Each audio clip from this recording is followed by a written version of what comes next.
Hello students. आज का जो हमारा टॉपिक है दैट इज अलजेब्रिक इनइक्वेशंस। ठीक है।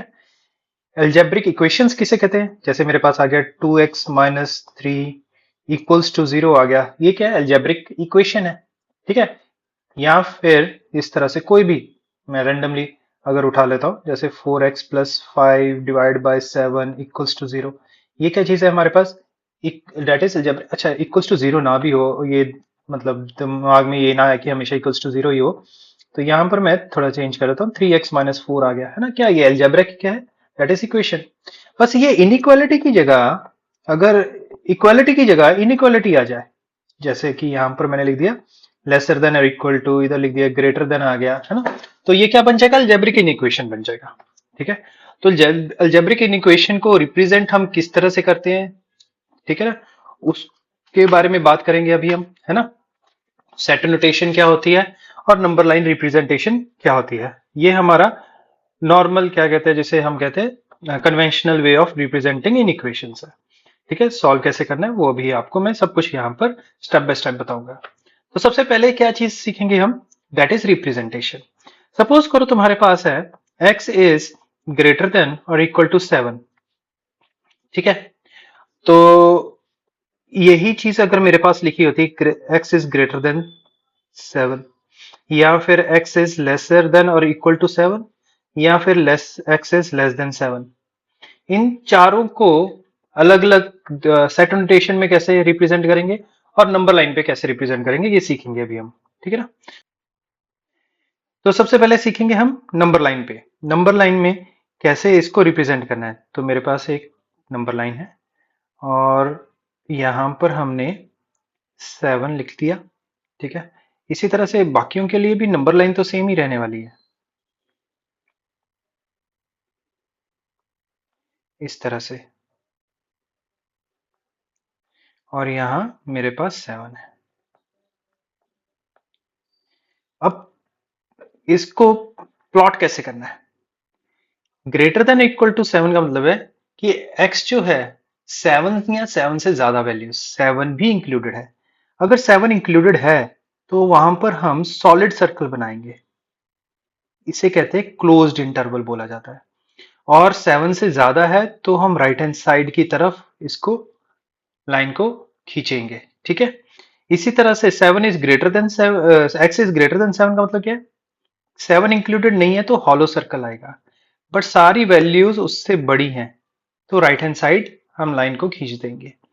इसी तरह से x is lesser than equal to 7 का मतलब क्या हुआ?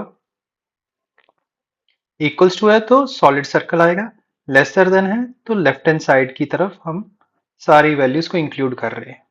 ठीक है। x इज लेस देन 7 तो हॉलो सर्कल, और लेफ्ट हैंड साइड की तरफ हमने लाइन खींच दी है। ठीक है। अब ये जो सॉलिड सर्कल है इसे हम बोलते हैं क्लोज्ड इंटरवल। ठीक है। सॉलिड सर्कल को हम बोलते हैं क्लोज्ड इंटरवल, और हमारा जो हॉलो सर्कल है उसे हम कहते हैं ओपन इंटरवल।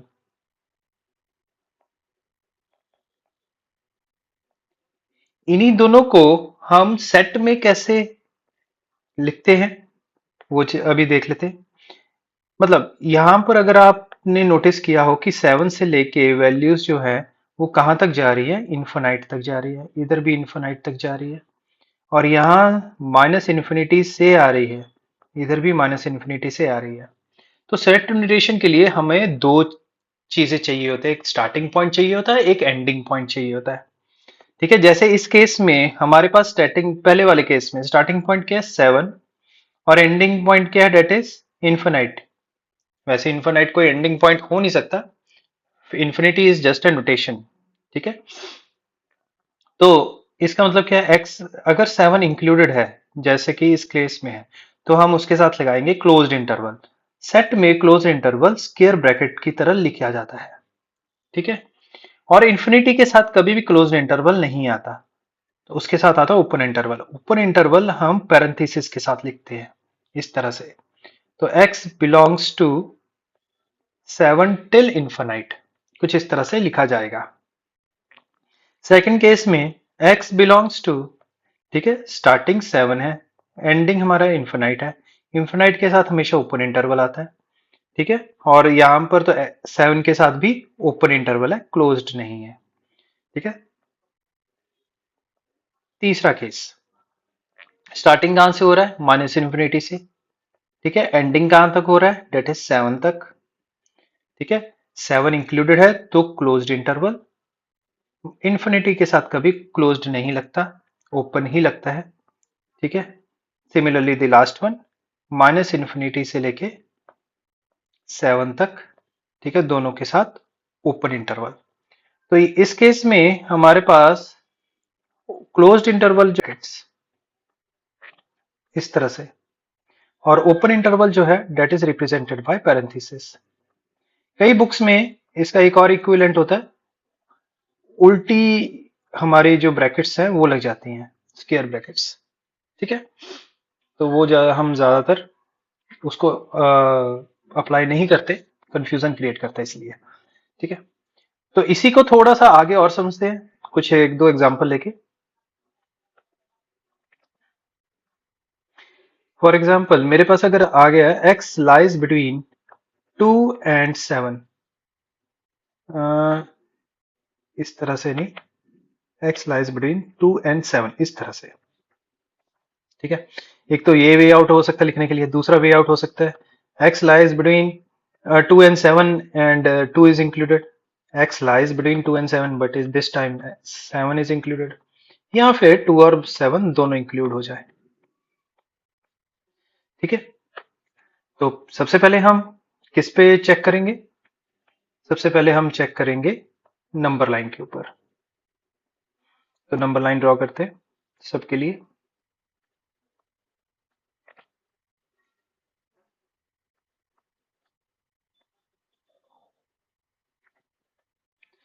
और यहां पर मेरे पास 2 है और इधर है मेरे पास 7, सब केसेस में यही होगा।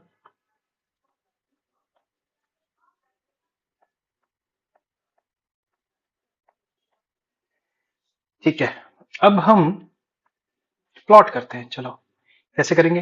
2 और 7 के वैल्यूज एक्स, वो वैल्यूज हैं जो 2 और 7 के बीच में लाई कर रही है, मतलब इन्फिनाइट वैल्यूज है। पर 2 और 7 दोनों इंक्लूडेड नहीं है, तो हम लगाएंगे ओपन इंटरवल्स, ठीक है। इस सेकंड केस में हमारे पास 2 इंक्लूडेड है बट 7 इंक्लूडेड नहीं है। थर्ड केस में 2 इंक्लूडेड नहीं है बट 7 इंक्लूडेड है, ठीक है। और फोर्थ केस में, लास्ट केस में, दोनों 2 और 7 इंक्लूडेड है, ओके। यही चीज अब हम रिप्रेजेंट करेंगे सेट नोटेशन में। तो x बिलोंग्स टू, स्टार्टिंग 2 से है, एंडिंग 7 से है, दोनों इंक्लूडेड नहीं है। सेकंड केस में स्टार्टिंग 2 से है, एंडिंग 7 से है, 2 इंक्लूडेड है बट 7 इंक्लूडेड नहीं है। x बिलोंग्स टू, स्टार्टिंग है 2 से, एंडिंग है 7 से, 2 इंक्लूडेड नहीं है बट 7 इंक्लूडेड है। Last case, x belongs to, starting 2 से, एंडिंग 7 से, और दोनों इंक्लूडेड है, तो दोनों के साथ क्लोज्ड इंटरवल, ठीक है। होपफुली आपको ये चीज अच्छे से समझ लगी होगी कि किसी भी इनइक्वेशन को, इनइक्वालिटी को, हम उसको नंबर लाइन और सेट नोटेशन में कैसे रिप्रेजेंट किया जा सकता है, ठीक है। अब इसके बेसिस पे हम एक आधा क्वेश्चन कर लेते हैं।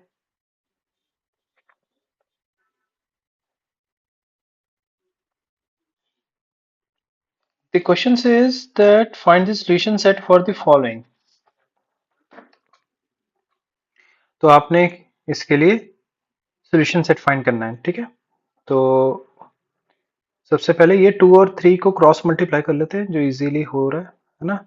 तो ये 3 मल्टीप्लाइड बाय आ जाएगा 3x plus 20 divide by 5, bracket के अंदर एलसीएम ले लिया, is greater than equal to 2 times x minus 6। ये 5 उधर चले जाएगा और ये 3 को डिस्ट्रीब्यूट कर देते हैं, 9x plus 60 is greater than equal to 5 टू ज़र 10, तो ये बन जाएगा 10x माइनस 60 आ जाएगा, ठीक है। तो यहां से हमारे पास क्या आता है, 9x minus 10x is greater than or equal to minus 60. So that comes out to be minus x is greater than or equal to minus 120. कुछ इस तरह से आया। अब यहाँ पर थोड़ी सी आपको चीज का ध्यान क्या रखना है कि जब हम नेगेटिव साइन को कैंसल आउट नहीं कर सकते, इक्वेशन में तो इक्वालिटी में तो हम कर लेते थे पर इनइक्वालिटी में नहीं कर सकते आप। तो आपको क्या करना है, जब भी नेगेटिव साइन उधर जाता है तो आपको इसको इमेजिन करना है कि that you are multiplying it with -1। ठीक है, तो -1 इंटू माइनस एक्स क्या बन गया, पॉजिटिव एक्स। और जो इनइक्वालिटी के साइन है -1 के साथ मल्टीप्लाई करने के बाद फ्लिप कर जाता है, अगर लेसर देन है तो ग्रेटर देन बन जाएगा, ग्रेटर देन है तो लेसर देन बन जाएगा। तो x इज लेसर देन और इक्वल टू, और -120 multiplied by -1 comes out to be positive 120। ठीक है, तो इसका सोल्यूशन सेट कैसे बनेगा, x बिलोंग्स टू, ठीक है, माइनस इन्फिनिटी से लेके 120 तक, 120 इंक्लूडेड है और इन्फिनिटी इंक्लूडेड नहीं हो सकता। लेस देन, आप थोड़ा सा इसके क्या कहते हैं, नंबर लाइन रिप्रेजेंटेशन से भी थोड़ा सा गेस लगा सकते हो। यहाँ पर 120 है और लेसर देन मीन्स, है ना, पहले तो 120 इंक्लूडेड है और लेसर देन मीन्स इसकी पहले वाली सारी वैल्यूज इंक्लूडेड है। ठीक है, तो ये इसका स्टार्टिंग पॉइंट हो गया माइनस इन्फिनिटी और एंडिंग हो गया 120। ठीक है, now coming over to the next question.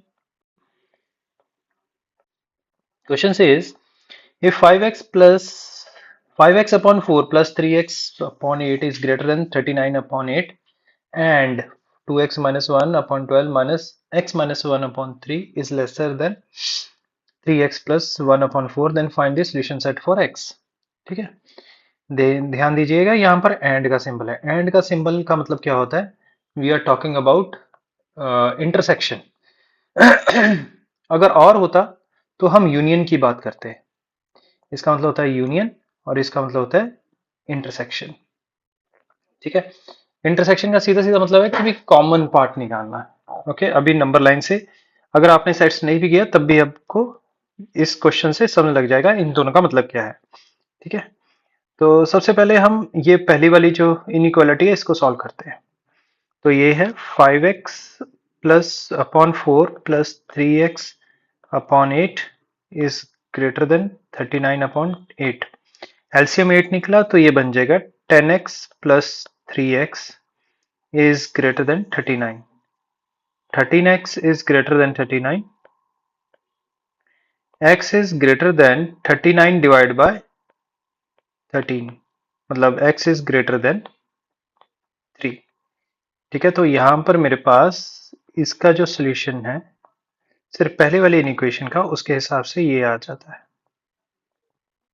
ठीक है, अब दूसरा हमारे पास क्या है, that is 2x minus 1 upon 12 minus x minus 1 upon 3 is less than 3x plus 1 upon 4। LCM 12 आ रहा है तो ये बन जाएगा 2x माइनस 1 माइनस यहाँ पर 4x minus 1 is less than 3x plus 1। तो ये बन गया 2x minus 1 minus 4x plus 4 is less then 9x plus 3। तो ये 2x minus 4x minus 9x एक साइड पे ले आए और 3 माइनस 4 प्लस 1 दूसरी साइड पे ले गए। ठीक है, एंड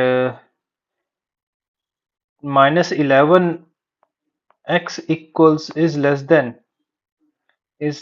0 आ रहा है। ठीक है, तो minus x is less then 0 आ गया, इसका मतलब क्या हुआ, x इज ग्रेटर देन 0 आ गया। ठीक है, अब यहां पर मैंने नंबर लाइन ड्रॉ की और यहां पर मैंने 0 लिख दिया और ये इसका मतलब ये चीज है। ठीक है, अब इन दोनों को, दोनों जो नंबर लाइंस है इन दोनों को कंबाइन अगर मैं करता हूं तो क्या बनता है,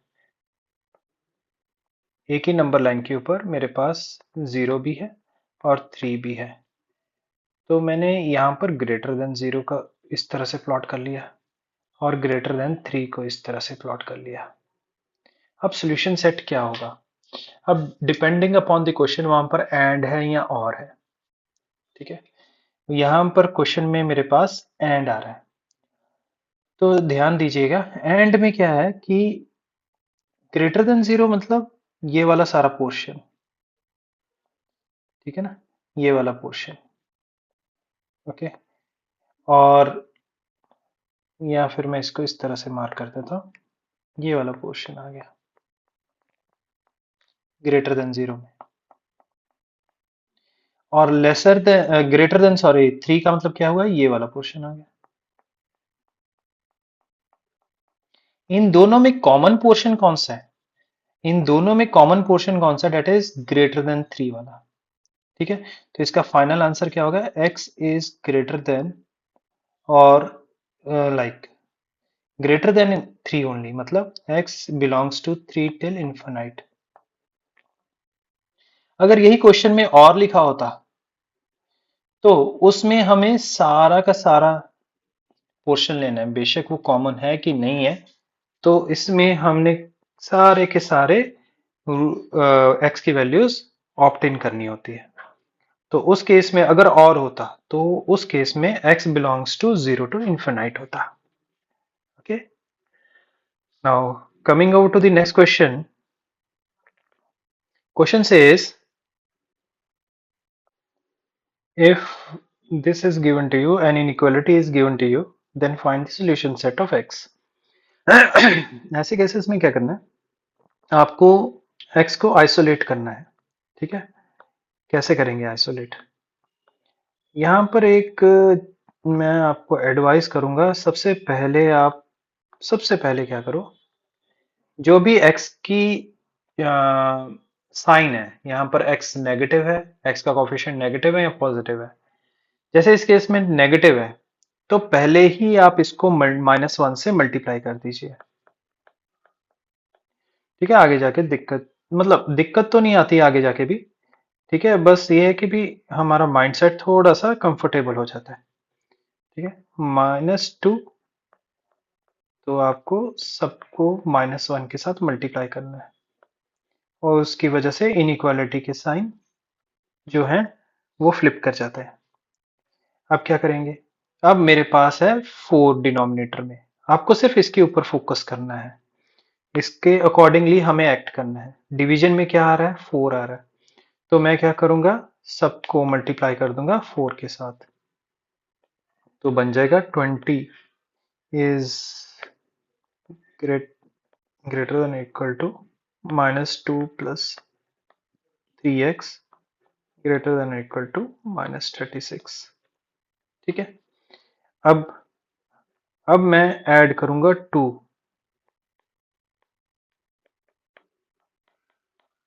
ठीक है, इससे क्या हो जाएगा, that will become 22 and 3x over here and -34। ठीक है, तो यहां से अब हम क्या करेंगे, हम डिवाइड करेंगे 3 से,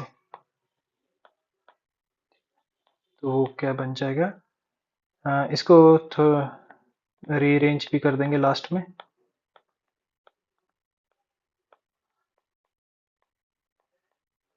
तो इसको मैं किस तरह से लिख सकता हूँ, x lies between -34/3 and 22/3।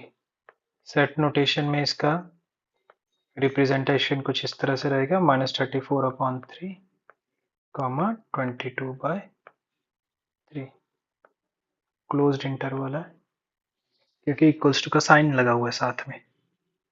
Okay, so that is it. तो ये तो इंट्रोडक्शन थी अलजेब्रिक इनइक्वेशंस की।